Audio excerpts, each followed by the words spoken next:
Assalamualaikum warahmatullahi wabarakatuh.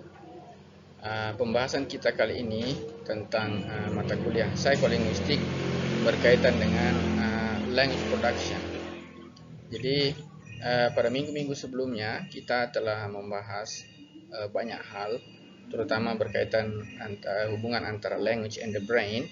Dan setelah itu pada pembahasan itu language and the brain kita sudah membahas tentang bagaimana kualitas yang dimiliki oleh otak kita ini berhubungan dengan aktivitas berbahasa.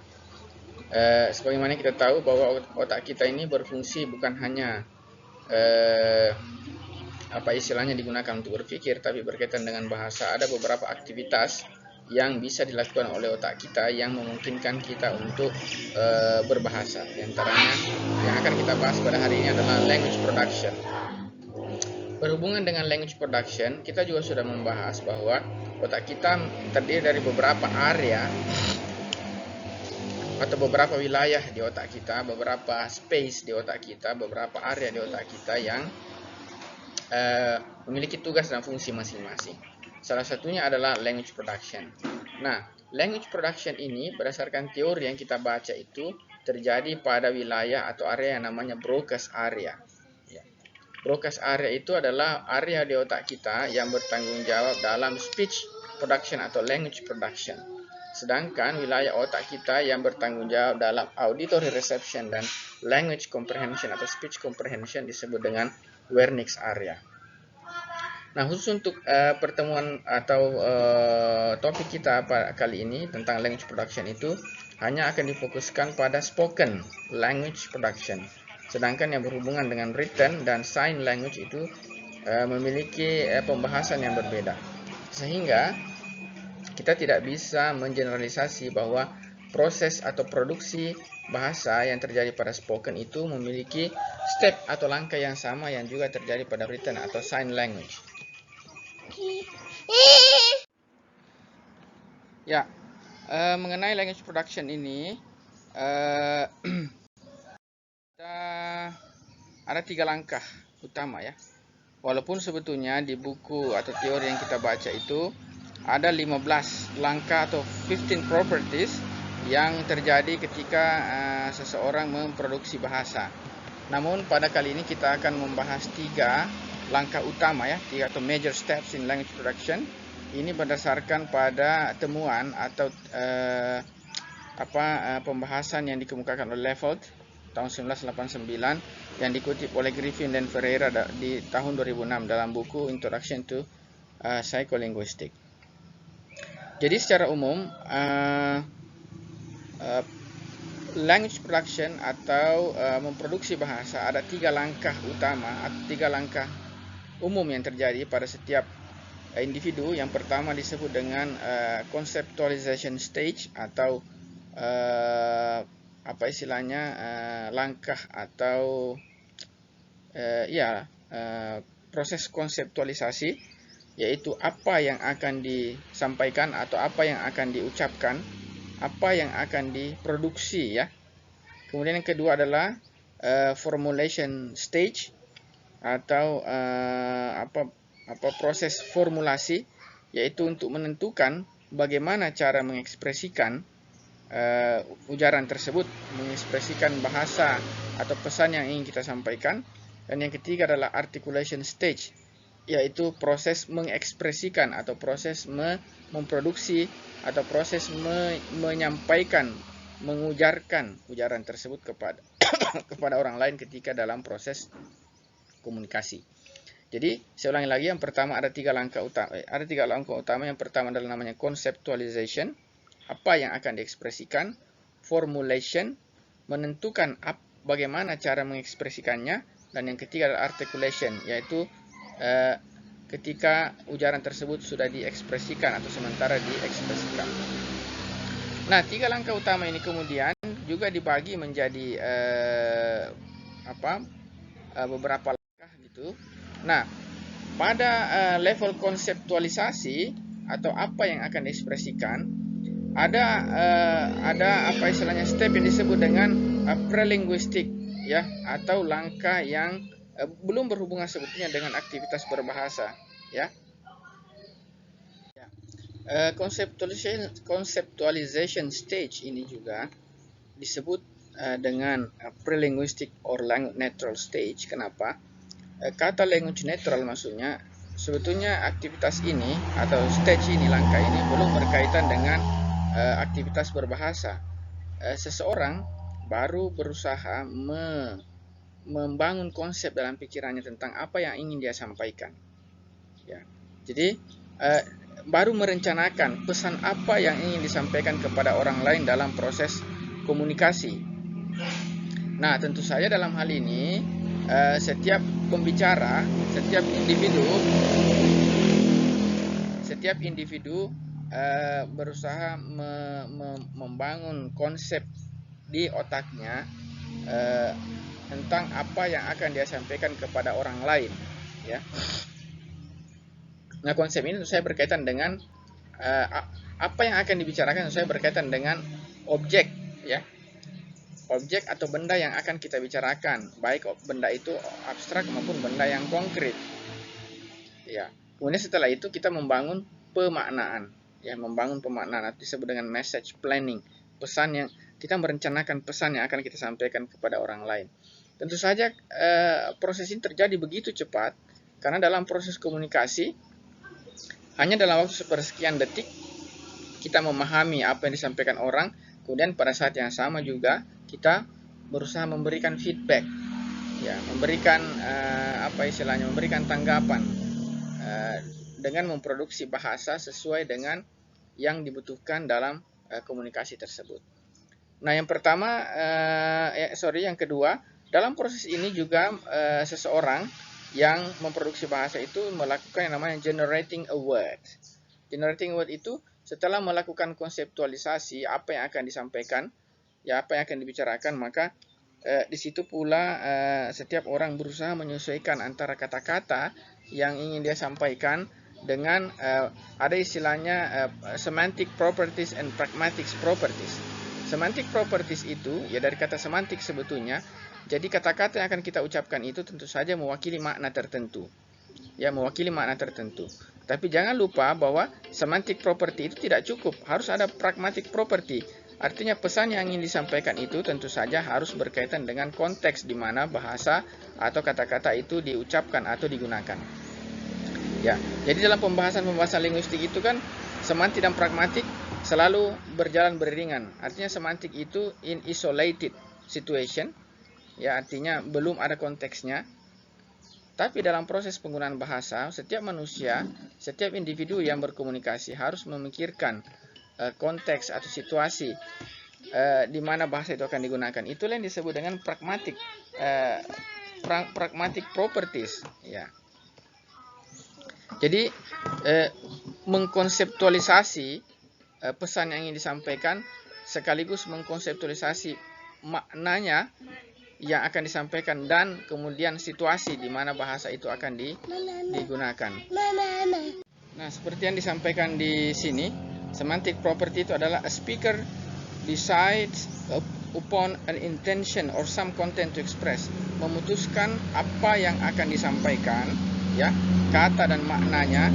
Kemudian pragmatic property itu a speaker encodes the situational constraints on how the content may be expressed. Jadi encode itu artinya menyampaikan atau berusaha memahami situasi, ya, situasi yang berpengaruh terhadap bagaimana cara pesan itu diekspresikan nanti. Ya, apakah misalnya situasi itu membutuhkan situasi yang sopan atau informal, ya, ataukah misalnya membutuhkan penggunaan beberapa bahasa yang disebut dengan mixed language, ya, atau campur kode dalam istilah sosiolinguistik. Jadi proses ini semua terjadi pada yang namanya conceptualization stage, yaitu apa yang akan disampaikan. Proses itu yang terjadi adalah message planning, kemudian generating word dengan menentukan semantic and pragmatic properties-nya, yaitu menentukan apa pesan yang ingin disampaikan dan kemudian apa kata yang digunakan untuk menyampaikan pesan yang ingin disampaikan. Kemudian juga pada tahap ini setiap pembicara itu berusaha untuk mengidentifikasi faktor-faktor situasional yang nantinya akan berpengaruh dalam proses penyampaian pesan, ya. Itu tahap pertama dalam language production.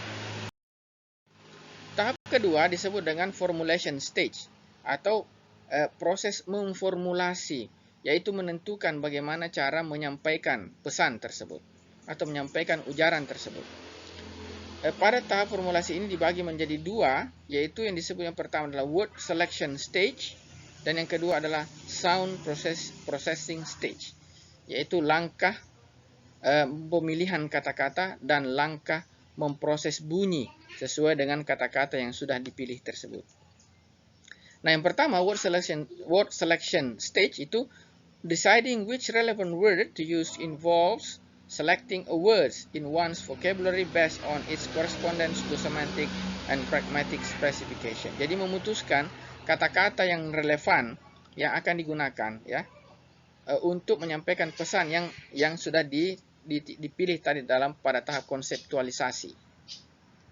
Jadi tentu saja ketika kita memikirkan sesuatu pesan yang ingin disampaikan, kita harus memilih kata-kata yang sesuai, ya, yang sesuai dengan pesan yang ingin disampaikan, ya. Itu terjadi pada yang namanya word selection stage, langkah pemilihan kata, ya. Pada tahap ini tentu saja pemilihan kata itu disesuaikan dengan tadi yang saya katakan semantic and pragmatic specification, ya, disesuaikan dengan pesan yang disampaikan dan kemudian mengidentifikasi faktor-faktor situasional, faktor-faktor konteks yang berpengaruh dalam proses menyampaikan pesan tersebut. Nah, stage yang kedua dalam formulation itu disebut dengan sound processing stage. It involves constructing the phonological form of a selected word by retrieving its individual sounds and organizing them into stressed and unstressed syllables. That's what we call phonological encoding, and then specifying the motor programs to realize those syllables or phonetic encoding. Jadi setelah memilih kata-kata, maka langkah selanjutnya adalah memproses bunyi, ya, memproses bunyi. Karena kata-kata itu untuk mengeksternalisasi pesan yang ingin kita sampaikan kepada orang lain, kita tentu saja membutuhkan bunyi, ya, membutuhkan bunyi yang mewakili kata-kata tersebut. Ya. Ini langkahnya adalah menentukan atau mengorganisasikan, ya, stressed and unstressed syllables, ya. Itu saya pikir di pelajaran fonologi Anda bisa memahami apa yang disebut dengan stress and unstressed syllables. Ada syllables yang diberikan penekanan, ada yang tidak diberikan penekanan. Itu proses fonologi yang terjadi. Ya, kemudian setelah proses fonologi itu terjadi, maka yang disebut dengan yang langkah selanjutnya adalah phonetic encoding, menentukan, ya, wilayah-wilayah di apa istilahnya di organ of speech kita ini. Ada bilabial, alveolar, palatal, pharyngeal dan seterusnya. Itu proses itu pun terjadi sebetulnya. Ya, karena dalam mengucapkan kata-kata ada beberapa titik bunyi yang akan terlibat dalam proses tersebut. Itu disebut dengan phonetic encoding. Apakah nanti ada kombinasi antara bilabial, alveolar, palatal, pharyngeal, larynx dan sebagainya? Ya, tergantung pada kata yang akan kita ucapkan dan tergantung pada bahasa yang kita gunakan, apakah bahasa Indonesia maupun bahasa Inggris. Nah, ini dua proses ini terjadi pada yang namanya formulation stage, word selection, and sound processing. Itu langkah kedua setelah yang pertama tadi adalah conceptualization. Sedangkan langkah ketiga adalah disebut dengan articulation stage, atau kita mulai mengekspresikan, ya. Kita berandai-andai ini kita dalam situasi komunikasi, kita sudah mulai berbicara. Jadi langkah pertama tadi conceptualization, formulation selesai, kemudian langkah selanjutnya atau langkah terakhir adalah mengartikulasikan atau mulai mengucapkan, ya, ujaran-ujaran yang tadi telah dikonseptualisasi dan telah diformulasi di otak kita. Articulation ini adalah the execution of motor programs to pronounce the sounds of a word or words. Jadi mulai mengeksekusi, mulai menyampaikan, mulai mengucapkan, ya, mulai memilih, ya. Motor programs itu adalah tadi yang saya katakan titik-titik phonetics yang ada di organ of speech kita ini, ya. Tadi yang saya sebut beberapa bilabial, alveolar, palatal, labiodental dan seterusnya. Nah, proses itu pun terjadi ya sebelum akhirnya kita mempronounce bunyi, mengucapkan bunyi, mengeksternalisasi bunyi sesuai dengan kata atau kata-kata yang akan kita ucapkan untuk mewakili pesan yang telah kita konseptualisasi tadi dalam otak kita. Jadi kira-kira seperti itu 3 langkah utama yang terjadi dalam otak kita. Walaupun sebetulnya secara spesifik, secara detail ada 15 langkah yang terjadi. Dari 3 langkah ini kemudian di breakdown menjadi 15 langkah yang nanti insya Allah minggu depan akan kita jelaskan secara lebih detail. Ya. Jadi saya ulangi sekali lagi sebagai kesimpulan bahwa language production ini terjadi pada wilayah atau area di otak kita yang disebut dengan Broca's area, yaitu di mana bahasa atau speech itu diproduksi ya setelah sebelumnya terjadi proses yang namanya auditory reception dan speech atau language comprehension di wilayah yang namanya Wernicke's area. Nah, ada 3 langkah utama disebut dengan conceptualization stage, yang kedua adalah formulation stage, yang ketiga adalah articulation stage. Konseptualisasi itu adalah what to express, kemudian formulation itu how to express, dan yang articulation itu adalah expressing it. Ya, dengan beberapa penjelasan-penjelasan yang cukup detail tadi tentang 3 langkah ini. Apa yang terjadi di otak kita ketika kita memproduksi bahasa, baik pada langkah conceptualization maupun pada langkah formulation, dan yang terakhir adalah langkah articulation. Saya pikir itu yang ingin saya sampaikan pada pertemuan kali ini atau video presentasi kali ini. Berusaha untuk menunjukkan atau menjelaskan langkah-langkah utama yang terjadi dalam proses memproduksi bahasa.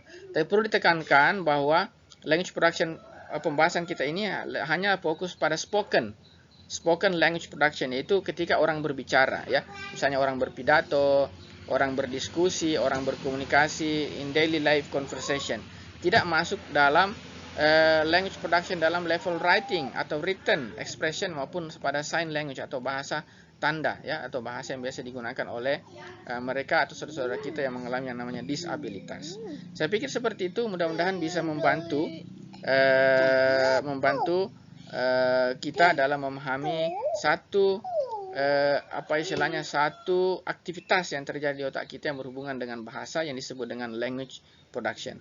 Baik, terima kasih. Assalamualaikum warahmatullahi wabarakatuh.